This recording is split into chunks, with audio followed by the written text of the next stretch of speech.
All right, baby. I'm doing the thing. You want to be in on it or not? Like the thing is happening right now. Julie, the thing is happening. Okay. All right, what's going on, you guys? It's your boy 360D in this thing, baby, representing TKOG. Today I'm coming at you guys with an update on my Dragon Maids, the Queens of Dragons. I took them to locals this past week. They've been I went back to maining Dragon Maids. I'm not gonna lie, I missed them a lot. I feel like I neglected them and focused on so many other decks, and they were always like the heart and soul of so many of my successes and also just the joy of the game. So I went back to them. I have been consistent. Like every time I take them, I just win, and I've said that in so many Dragon Maid videos. I consistently go undefeated. This last past locals, I went undefeated. It was Branded, Monarchs, Rescue Ace, Mech Knights, and Trap Tricks that I played against. And I also pulled a Revolution Synchron and an Ultimate Rare Tier Limits Rhino Heart, which was super cool. Super duper cool. Yeah, it was just fun. It was just very, very fun. This deck is just crazy, bro. I'm not gonna lie. This deck's gas. If you like this kind of content, definitely consider subscribing to the channel. Leave a like if you liked the video. Leave a dislike if you didn't. This is Dragon Maids, but I also finally incorporated the Chaos Space engine and started playing Legionnaire and started really playing dragon cards. So yeah, this is gonna be dope. You guys are gonna see pretty much Dragon Maids in their pinnacle, in their prime, because I decided to not be an elitist and a purist and play an overly abundant amount of Dragon Maid cards. Instead, chose to utilize them for the strengths that they offer and incorporate cards into the deck or integrate even engines that circumvent for the weaknesses that the Dragon Maids already have, while the Dragon Maids themselves compensate for they really compensate for so many weaknesses and strengths that naturally combo decks don't even have. And combo decks naturally are resilient to hand traps, but then you have lingering effects like Droll, like Lancia and Shifter, and then you have cards like Nibiru. Low impacts like Ash, Emperor, and Valor. Those are cool. They're cute. They tickle. But in general, the Dragon Maid engine, or Dragon Maids as a whole, as a deck, they perform extremely well with lingering effects like Shifter, like Lancia, like Droll. Those are just comparable because they're probably the most potent hand traps that you can play. And Droll and Shifter are really popular in this format. And so when you have a combo deck that's able to tailor a board consistently of 4 to 6 interruptions, with a diversity of the interruptions being spot removals, negations, and then follow-up that's just ridiculous. I mean, dude, this deck gets 4 or 5 main phases, bro. Every standby phase is a main phase. My main phase is my main phase. Your battle phase is my main phase. My battle phase is my main phase. And just constantly interacting and playing on the opponent's turn and your turn, and just generating so much advantage. It's just ridiculous. There's just literally times playing this deck where I just have too many cards and I don't know what to do with it because I'm already gonna win. My field's my entire board's filled up, bro. There's nothing else left to summon. My graveyard's just loaded. It literally this deck can go from 1 to 5. You get a +5 just off of a Nurse Dragon Maid, or just saying leave main phase 1, enter battle phase, boom, plus. So the deck's crazy. I think it's really strong. I think Dragon Maids are very, very underrated. They have a lot of resilience. They offer a lot, and they just give let's call this Dragon Link, right? Let's say this was Dragon Link. Without the Dragon Maid cards, there's so many more cards that I would lose to that I naturally just don't, because to its core, it's a Dragon Maid deck. So let's do the traditional organization patterns. So we're going to start with starters. So I'm playing 3 copies of Chaos Space. Chaos Space allows me to access my Bystial engine, and there's so many new lines with integrating Bystials into any Dragon deck. Traditionally, Dragon Link's not really an archetype, but Dragon Link is a revered strategy, and Bystials are obviously very well known in that archetype and / strategy. And whenever anyone's piloting that deck, Bystials are a gamble or hit or miss. But Chaos Space is a very, very diverse card, and I like that it bridges me into virtually my entire deck. Because Magnum's crazy, Heretic Dragon King of Atum is just crazy. It's insane that this deck is so consistent, so resilient, able to go from no cards at all to 5, 6, 7. The fact that it's able to push through so much layered interactions and disruptions, negations, and truly just have so much coverage is just ridiculous. So I just really wanted to test Chaos Space. I was forced like a Rise Hard, Shifter, Droll, all these cards like made me feel, oh, I shouldn't play this, but at the same time, I shouldn't not play a good card out of the fear that my opponent may have, one of the three. That was just my logic. I tested it, and it's insane. It helps me to push through so much. Like Chaos Space is one of those cards, like you hold it as one of your last plays. Like it's literally like you will break boards. This deck will literally break boards systematically, but like you will hold. This is one of the cards that you will hold as once I've played through all the interruptions. This is what I'm going to use to finally clear the board, and I'm going to make my own. So it's ridiculous. It's a one card, so many things. I'm playing 3 Lubellion. If the Dragon Maids are the queen, he's definitely the king of the deck. He's ridiculous. This card is too good, at least in this strategy alone, to not play at 3. I really play more copies of him. Like it's just, he's so imperative to see. This card sets up so many snowballs in and of itself, and it inherently allows you to access your entire deck just because of Magna Move.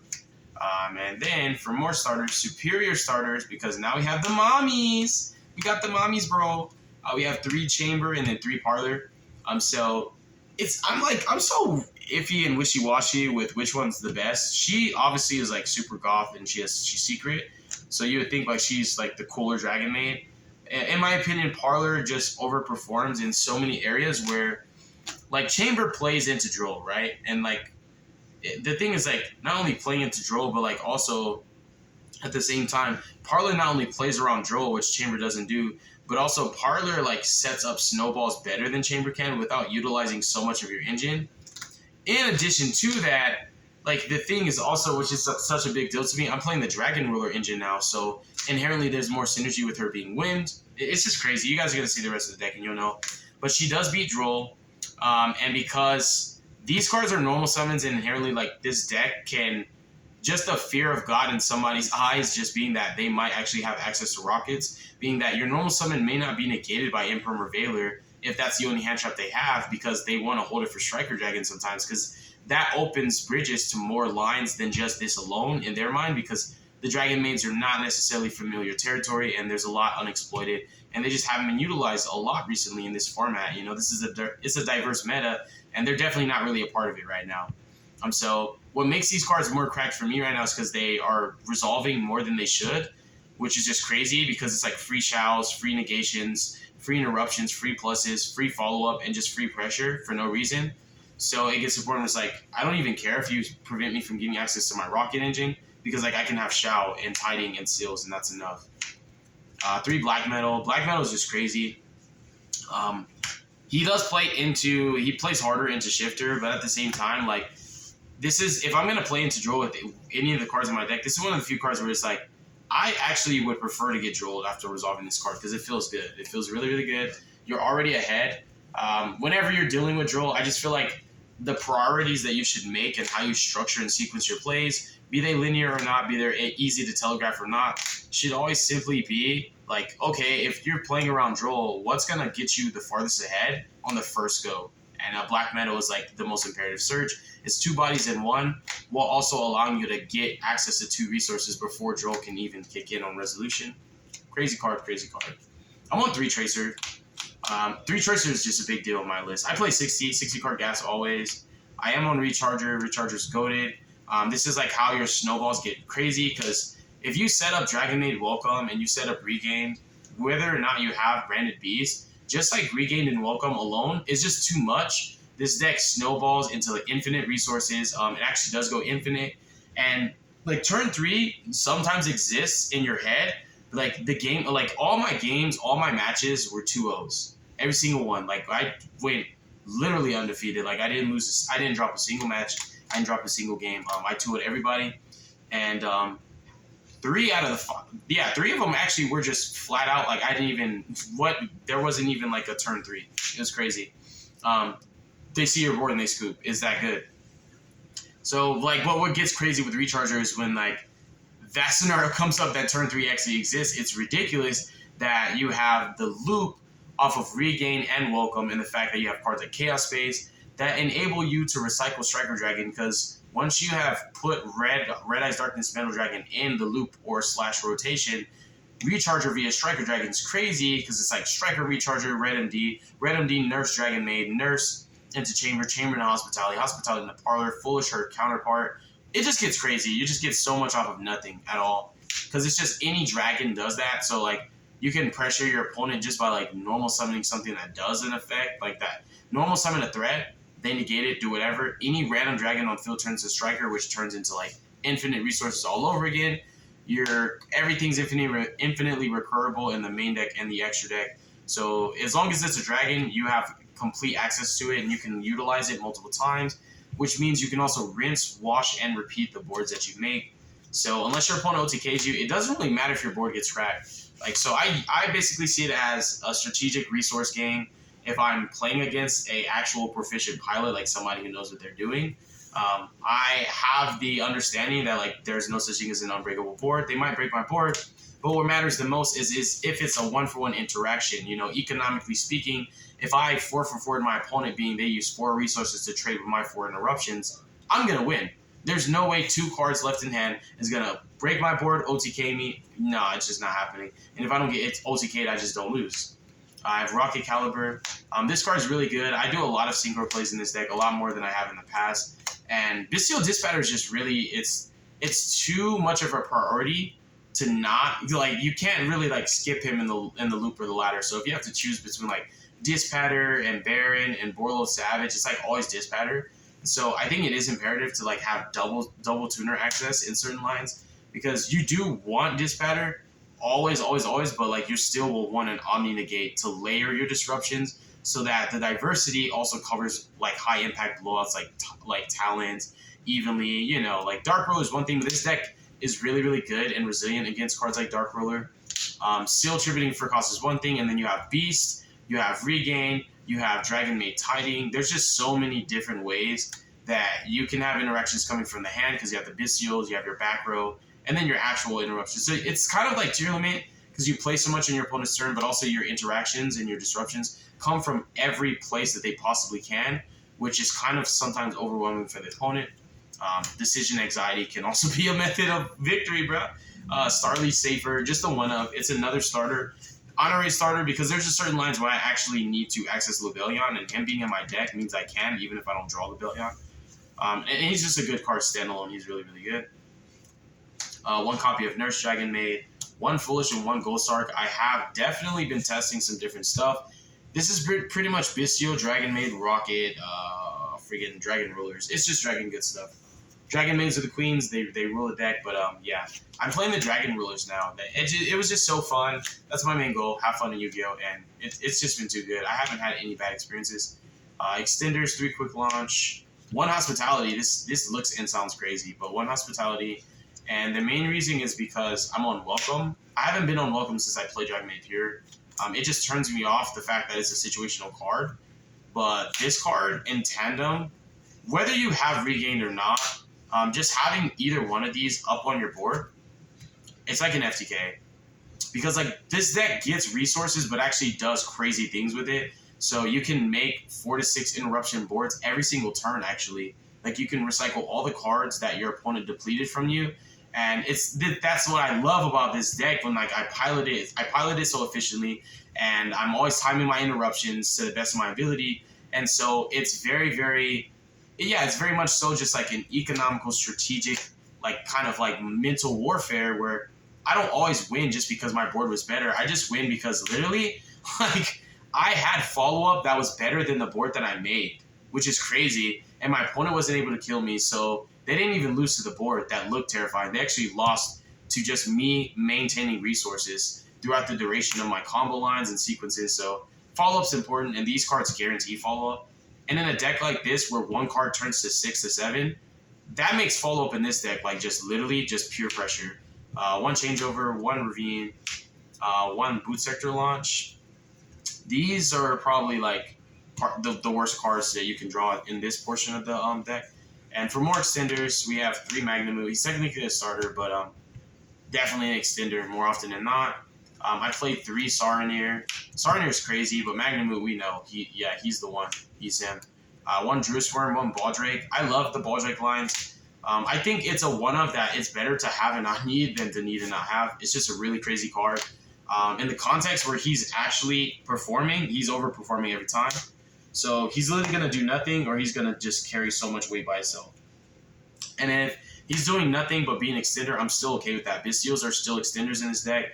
This deck is so graveyard reliant to the extent where like your graveyard can be a separate pool of resources, but it's not graveyard dependent to where like you can't play without your graveyard. So that's why I mentioned, previously aforementioned Shifter. So Bystials, worst case, minimalistically they're extenders. So it's Nocto Vision, which the card's crazy. Like your back row will get threatened and his secret effect comes up all the time, and chain blocking, big deal. The Dragon Rulers, these cards are crazy. I'm so happy Blaster's out. He's free. I hindsight Magnamute for Blaster all the time. It's ridiculous. Like having Blaster for follow-up is a pretty big deal. Just to be able to pressure a board every turn, starting off with like Blaster and DRAGONMAID Lore Power plus your follow-up, you bait 2 negates off of free, infinitely recurable resources that return to your hand, and then you just use the rest of your resources to crack their board and make your own. So this deck's just crazy. It's a really, really high caliber deck. I look at it like tier 1.5, tier 1 in my mind. Red MD, Router, the babies, and then the Big Daddy. Levianeer is not leaving my deck. I hate how much of a brick he can be, but drawing 1 card in a 60 card deck is just not going to break my heart. And then the traps. These cards are crazy. Tiding is insane. Beast is ridiculous. This is a card that I just feel like is just not cuttable. There's no sound logic that says, hey, this one card is not worth playing. It's just, there's no way. Like, there's a sound logic where it's like, maybe there's other cards that are worth playing over it, but this one card is not. It's just, it's not in that position where you can just say, oh, I'm not playing Beast. Especially with the format so open and so diverse, and with Labyrinth being, like, such a big deal. I think coverage for blowouts like Dark Ruler and Talents are important, but also to be able to, like, pilot efficiently against back row decks. Then I'm playing 3 Dark Ruler, 3 Talent, and 1 low power. These are pretty much my going second cards. But really, my whole deck is just a pile of 60 going second cards. Because it's just that good. Like, it's pure pressure, and everything that you put up is a threat. Like, even a normal summon.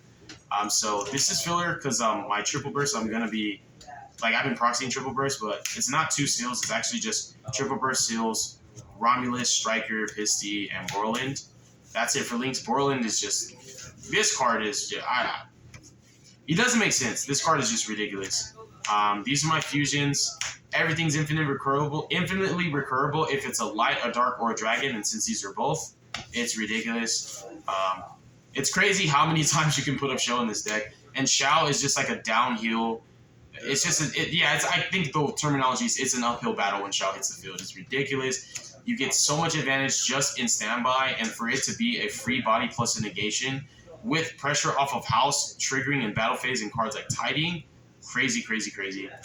The Synchros, Dissipator, this is like my #1 priority. This is the Synchro I summon over any other card in my deck.